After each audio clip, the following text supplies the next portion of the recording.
Bienvenue en direct d'ici sur d'ici TV, la télévision des Hautes-Alpes et de l'Ubaye. Aujourd'hui, une émission très spéciale avec une des figures de la région, mais vraiment une figure au sens littéral du terme, quelqu'un pour lequel on a beaucoup d'affection, qui marque l'identité de notre territoire, des Alpes du Sud, des Hautes-Alpes et de son pays, l'Argentière. Nous sommes très heureux d'accueillir Louis Curino. Bonjour, merci d'être avec nous. Merci à toi.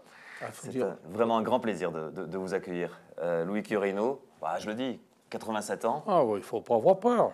Toujours en forme. On essaye. Ouais, Oui, ça va par les genoux à la descente. Lorsqu'on vous invite, on se dit, oh là là, comment on va faire? Est-ce qu'il va se déplacer à 87 ans dans nos studios? Monsieur, voilà. Pas de problème. Alors Louis Curino, voilà, je le disais tout à l'heure, c'est une figure de la région. Pourquoi? Bien parce qu'il a passé sa vie à travailler pour notre territoire dans de multiples domaines, mais avec un point central, peut-être, le bois. Absolument. Le bois. Vous êtes compagnon du devoir. Oui, reçu en 1946.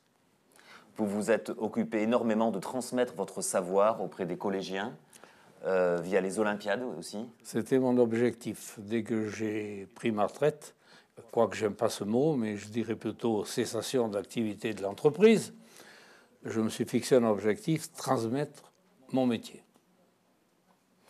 Et c'est aussi un homme de montagne qui s'est bagarré, s'est engagé et puis a relevé les manches pour aller rénover les refuges là-haut à 3000. Absolument. C'est ça, c'est la deuxième passion, ça, le bois et la montagne, est-ce qu'on peut résumer ça? Ça va de pair, parce que la montagne m'a beaucoup aidé dans mes réflexions. Quand j'avais l'entreprise, je montais sur les sentiers et j'arrivais à régler mes problèmes en redescendant. C'était le moment de s'oxygéner l'esprit, c'est ça? Absolument. Reprendre un peu de hauteur sur le quotidien, quelquefois compliqué quand on a des affaires. On est vraiment très heureux de vous accueillir. Alors on va passer dans cette émission en revue pas mal des facettes qu'on vient d'évoquer, aussi bien la transmission du savoir vis-à-vis des jeunes, ce travail du bois, les outils du menuisier. Ça, je sais que vous êtes passionné par tous les outils qui permettent de faire de belles choses, faire du beau, c'est ça? Absolument. On parlera aussi de ces refuges, aussi bien du refuge Mercier que du refuge du Célé, mais vous avez travaillé sur beaucoup d'autres. Hein. Oh sur la totalité, là, il y en a une belle série.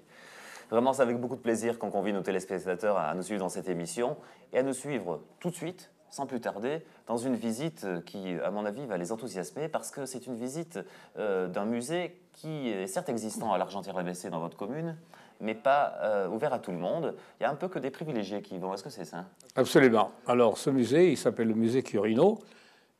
Il est visitable par les gens qui me le demandent, comme vous, par exemple, ou les gens que j'invite. Alors, on va regarder ce musée, puis vous allez nous en parler un petit peu. Ce musée, c'est d'abord vos outils, ceux qui vous ont permis de travailler, puis vous avez élargi, vous avez recherché d'autres outils. Il y a les outils encore de mon père, et puis après j'ai fait toute la France pour rechercher les outils pour monter cette collection, qui est quand même importante, puisque j'arrive à plus de 2000 outils. Plus de 2000 outils. Voilà, et qui sont tous mis en service, affûtés et opérationnels. Alors, il raconte une histoire, ces outils. Comment vous en parlez de cette histoire pendant qu'on regarde les images? Eh bien, ces outils, ils ont une âme. On voit encore la trace des mains, de la transpiration de ceux qui ont poussé l'outil. Parce qu'on dit on pousse un outil. Voilà. Et quand on voit un outil avec les poignées monoxyles, ces poignées monoxyles, elles parlent toutes seules parce que c'était le paysan qui a pris un morceau de bois de chauffage et qui après l'a transformé en outil. Il est allé voir le forgeron du village pour lui faire son fer et il a sorti tout ce qu'il a pu depuis la charrette jusqu'à l'armoire de la fiancée. C'est magnifique ce que l'on voit. Pourquoi vous ne souhaitez pas plus l'ouvrir? Parce que vous voulez qu'on respecte ce travail, cette histoire et toute l'âme que vous venez d'évoquer qu'il y a derrière ces outils? Oui, effectivement. Parce que je juge de moi-même qu'il y a un respect envers ces outils. Il y a un respect. Et ce n'est pas tout le monde, pour vous dire passer l'après-midi, qui vient chez moi. Oui, je vois bien. Les jeunes, vous les invitez quelquefois à visiter ce musée, un peu confidentiel donc? Il y a des écoles qui sont venues visiter le musée. J'ai beaucoup de plaisir à leur faire voir tous ces outils. Et il y a des fois, je rencontre un gars de 1,80 m, une dame derrière, 3 enfants, qui me dit « Je me rappelle quand vous êtes venu à Fortville en 1900, etc. » Et j'en suis très heureux. Voilà. Cette transmission du savoir, c'est central chez vous. C'est-à-dire que vous dites, bah voilà, j'ai fait ma vie, j'ai fait plein de choses et de merveilleuses choses, au sens de la quantité de choses, mais aussi au sens de la beauté, des meubles, etc., que vous avez réalisés. Mais voilà, à un moment, il faut basculer et dire, ben voilà, maintenant j'ai fait ce que j'ai fait et je transmets. Absolument. Alors moi, je suis passé au sein du BTP, j'ai passé pendant 13 ans avec le secrétaire général du BTP et je suis passé dans les collèges de Briançon jusqu'à Laragne pour faire découvrir aux jeunes les métiers du bâtiment. Parce que dans l'esprit des gens, le bâtiment, c'est le maçon, on l'appelle la pioche et la brouette. Or, il faut 13 métiers pour faire une maison. Et ça, les gens ne le savent pas. Et ça, on leur fait découvrir. Et ça nous a amené des vocations des apprentis, simplement. Bien sûr qu'en voyant un vieux barbu comme moi, au départ, on dit qu'est-ce qu'il vient faire. Mais après, il y a des questions qui se posaient et même les profs étaient intéressés. Incroyable. Alors au milieu de tout ça, il y a le bois. Le bois. Ouais. Je le prononce plusieurs fois volontairement parce que soit on en parle comme ça, c'est du bois, bon très bien, soit on insiste sur cette notion de bois sur toute la valeur et la beauté qu'il y a derrière le bois, tout le cheminement entre l'arbre et l'ouvrage. C'est pour ça que j'ai voulu faire un livre, d'abord un film aussi qui s'appelle De l'arbre à l'ouvrage. J'ai fait un deuxième livre qui s'appelle Le travail du bois avant la mécanisation, c'est-à-dire que tout ce qui se faisait avant la mécanisation de 1950. La mécanisation est arrivée très rapidement après la guerre, dans les années 47, grâce au plan Marshall. Et c'est ce qui a permis aux professionnels d'acquérir des nouvelles machines, puisque rien ne s'était fait pendant la guerre. Toutes les usines travaillaient pour l'effort de guerre, bien sûr. Et après, ça a commencé en 47-48. Et c'est ce qui m'a permis de renouveler les deux vieilles machines de mon père, les premières machines. Et j'étais très fier d'aller chercher une mortaiseuse à chaîne avec une raboteuse. Alors on a la chance, grâce à vous, d'avoir quelques images de ce film de l'arbre à l'ouvrage, de ce livre dont vous avez fait des images et un film. On regarde avec beaucoup de plaisir. Le temps de séchage impose la patience au menuisier. Il devra compter en moyenne 1 cm par an, avec un cas particulier. Les noyers, on ne les coupe pas, on les arrache. On les arrache pour garder toutes leurs racines. Tu vois ce noyer? Il y a 200 ans.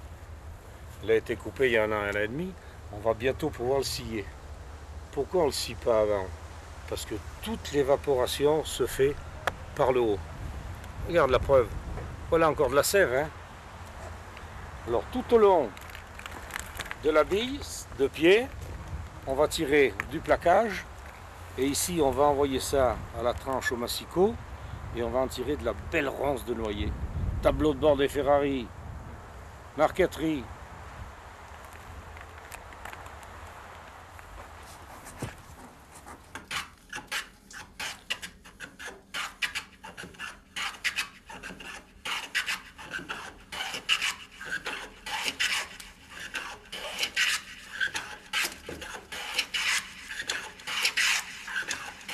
C'est nous qui avons mouillé le meule.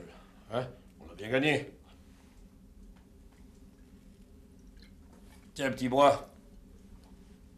Je vais t'expliquer comment ça se passait avec les anciens. Bon.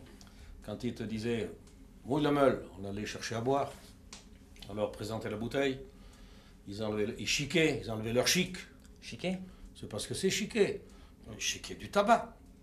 Ils enlevaient leur chic, ils buvaient, et après, il fallait boire après eux. Pour être un homme, c'était comme ça que ça se passait. Là-dessus, alors toi tu vas prendre le pinceau, tu vas t'occuper des tenons, et moi je vais m'occuper des mortaises. On y va hein? Allez. C'est parti. Ah, il faut se dépêcher, autrement ça va cailler, hein, petit. N'ayez pas peur que si ça brûle, ça fait rien, hein. Ça dure une seconde.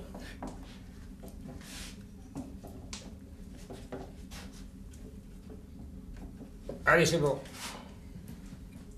T'as vu comme elle épaissit déjà? Hein? Ça pardonne pas, tu sais, la colle à cheveux.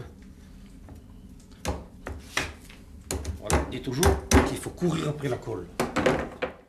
Superbe. On n'a pas envie d'interrompre, mais on vous le diffusera bientôt sur D'ici TV en entier, ce reportage de l'arbre à l'ouvrage. Quelques commentaires, Louis? Ben, j'ai été très heureux de faire ça. J'ai fait ce film grâce à un gars passé, Jacques Sapiega, et qui a fait passer le brevet en troisième de DESS avec ses 10 élèves. Tout le monde a été heureux et moi le premier.